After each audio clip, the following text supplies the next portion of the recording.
Here are the 2009 investment guides, each one chock full of advice on how to get back the money you lost after reading their 2008 investment guides. It seems, with few exceptions, these so-called money experts are no better at deciding where to put your money than if you just flipped a coin. Heads, we listen to them.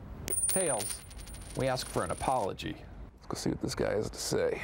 And it's to that end that we start here. Mr. David Elias? Yes. The David Elias? One and only. Back in the 90s, this guy wrote a book on investments. Beautiful house. Well, thank you. You must not listen to your own advice. What's that mean? What that means is David's book wasn't exactly on the money. It made a prediction about where the Dow Jones Industrial Average would be just a few years from now. Oops. My timing was off. How's that? I like that better than I was wrong. My timing's off a little bit. David was dodgy. I wanted to Mike Wallace him, but I quickly learned it's very hard to call a guy on the carpet when he's got his 12-year-old grandson sitting in on the interview. Let me read one thing to you. Instead, David scolded me for completely missing one of the most important parts of his prediction. We cannot possibly forecast in the inevitable changes. The disclaimer on page 103. Acts of God and other unforeseen variables.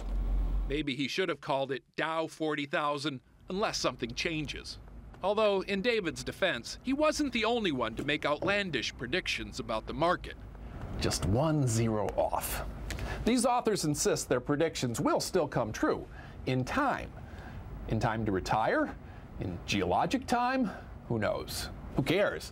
I mean, would anybody really listen to these guys anymore? You'd be surprised.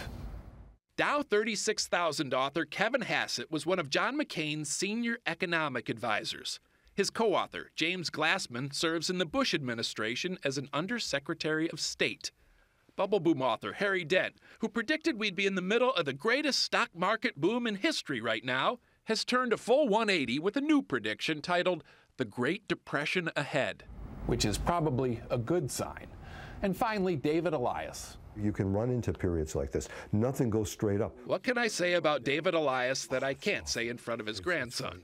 Except that I wish him well in his latest prediction, Dow 40,000. 2026. 2026? Yes.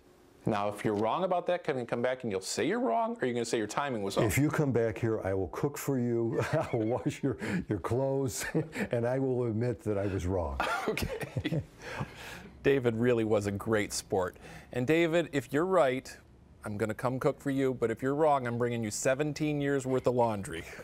Has he gotten a book deal for a sequel? I know one of the guys did with a very different prediction. He's not writing any more books. No, he's decided not to. Meanwhile, that's a good idea to have his grandson there during an interview. No, I hope smart. people don't get some ideas from that. He should go into PR, yeah.